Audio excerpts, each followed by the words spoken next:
Hello friends, welcome to the Chitra science hub. हमारा आज का टॉपिक है heat capacity of solids. In the early 19th century, two French scientists Dulong and Petit determined the heat capacities. Early 19th century में दो हमारे French के scientist थे, डुलोंग और पेटिट, जिन्होंने क्या हीट कैपेसिटीज डिटरमाइन की। और ये क्या थी हमारी C V is equal to del U by del T at constant V of a number of monoatomic solids. तो हीट कैपेसिटी जो सी वी है उसे हम कैसे निकालते हैं, उसके लिए एक फॉर्मूला है डेल यू। यू क्या है हमारा internal energy, del U means internal energy का चेंज, डेल टी है टेम्परेचर का चेंज एक कांस्टेंट वॉल्यूम पे। They proposed that molar heat capacity of all monoatomic solids are the same. उन्होंने क्या प्रपोज किया कि जो मोलर हीट कैपेसिटीज है वो सब मोनोक्रोमेटिक सॉलिड्स की सेम है, इंडिपेंडेंट ऑफ टेम्परेचर, जो टेम्परेचर से इंडिपेंडेंट है, और वो किसके बराबर है 25 joule kelvin inverse mole inverse. As per classical mechanics, the equipartition principle could be used to infer that the mean energy of an atom as it oscillates about its mean position in a solid is kT for each of displacement। जो हमारी जो है classical mechanics है उसके according जो equi partition principal को हम इस तरह से इन्फर कर सकते हैं कि जो मीन एनर्जी होती है एटम की, जब वो हमारा ओसिलेट करता है अपनी मीन पोजीशन पे किसी सॉलिड में, वो किसके बराबर है केटी के बराबर है। केटी क्या है हमारा बोल्ट्जमैन्स कांस्टेंट, और टी क्या है टेम्परेचर है फॉर ईच ऑफ डिस्प्लेसमेंट, हर एक डिस्प्लेसमेंट पे।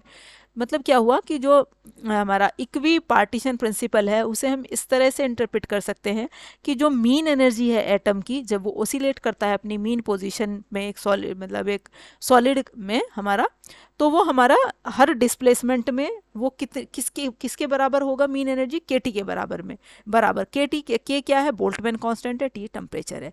इन 3 dimensional space the average energy of each atom is 3 kT। अब चूंकि 3 डायमेंशनल हमारे हैं एक्स वाई जेड तीनों कोऑर्डिनेट के अलोंग, तो उसने कहा जो हमारी एवरेज एनर्जी है हर एक एटम की वो किसके बराबर हो गई 3 kT फॉर एन एटम, चूंकि सॉलिड बहुत सारे एटम से बना हुआ होगा। The total energy becomes 3 kT। अब टोटल एनर्जी हमारी कितनी हो गई एन एटम्स के लिए 3 kT। With this the molar internal energy becomes, अब इसके साथ साथ ही हमारी जो मोलर इंटरनल एनर्जी है वो कितनी हो गई हमारी यू एम, ये यू इंटरनल एनर्जी की बात हो रही है, U M is equal to 3 NA/kT is equal to 3 RT। जो क्या होने का किसके बराबर होती है वो 3 kT के बराबर होती है। अब हमने इसे जो है चूंकि NA एन एवोगैड्रो नंबर है, के बोल्ट्जमैन कांस्टेंट है, तो ये हमारे गैस कांस्टेंट के बराबर हो जाता है। तो NA/K की जगह हमने आर लगा दिया, आर गैस कांस्टेंट है, चूंकि Avogadro number into Boltzmann constant gas constant के बराबर हो जाता है। तो हमने ये NA/K की जगह आर लगा दिया, तो यूएम किसके बराबर हो गया हमारा 3 RT। अब जो हम ये जो है आपका मोलर हीट कैपेसिटी निकाल रहे हैं जो हमारी, तो ये हमने अभी फॉर्मूला हमने ये अभी स्टडी किया, del U M by del T. Del U है, अब यहाँ एम की मोलर उसकी बात हो रही है तो हमने हम लगाया del U M by del T. अब ये किसके बराबर हो गया हमारा 3R के बराबर, जो किसके नियर अबाउट हो गया 25 जूल केल्विन मोल इनवर्स के बराबर हो गया। However, it was experimentally found that molar heat capacities are not independent of temperature। लेकिन ये experimentally ये पाया गया कि जो molar heat capacity होती हैं वो temperature से independent नहीं होती। It was found that molar heat capacities of all monoatomic solids are lower than 3R at low temperature and that the value approaches 0 at T tends to 0। ये पाया गया है कि जो मोलर हीट कैपेसिटी होती है मोनो एटॉमिक सॉलिड्स की वो 3R से कम होती है लो टेम्परेचर पे, और वो हमारी जैसे टेम्परेचर घटता रहता है तो वो हमारी क्या है 0 की तरफ अप्रोच करती रहती है। तो लो टेम्परेचर पे जो है वो 3R से कम होती है। Einstein in 1905 assumed that each atom oscillated about its position with a frequency nu and invoked Planck's hypothesis to assert that energy of oscillation is confined to discrete values। Einstein ने जो है ये assume किया कि हर atom जो है अपनी position पे ओसिलेट करेगा एक पर्टिकुलर फ्रीक्वेंसी से, जिसे हमने कहा न्यू। और उसने जो प्लैंक की हाइपोथेसिस थी उसे यूज़ करके क्या असर्ट किया कि जो एनर्जी है ओसिलेशन की वो is confined to discrete value, वो डिस्क्रीट वैल्यू पे कन्फाइंड करेगी। तो जो प्लैंक की इक्वेशन को उसने फॉलो किया, E is equal to H nu. अब ये चूंकि एन जो हमारे एनर्जी लेवल की बात हो रही है, ये 0 1 2 0 1 2 3 हमारा एंड सो ऑन। तो जो है आइंस्टाइन ने मतलब ये हमारा जो है एक इक्वेशन निकाली प्लैंक के इक्वेशन को यूज़ करके कि जो हर एटम है वो अपनी खुद की पोजीशन पे ओसिलेट करता है एक फ्रीक्वेंसी के साथ। तो ये हमारी जो है इक्वेशन निकल के आई, E is equal to N H nu.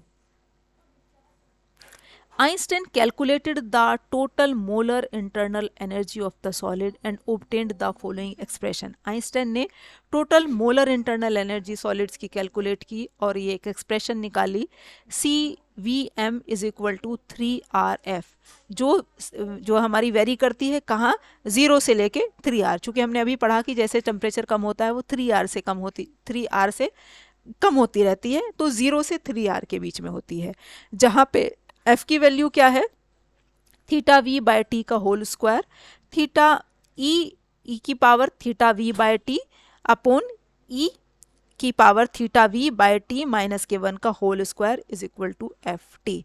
अब जहाँ पे जो हमारा थीटा वी क्या है, ये हमारा एच न्यू बाय के बराबर है, H Planck constant, nu frequency, K again Boltzmann constant, और इसे हमने कहा आइंस्टाइन टेम्परेचर।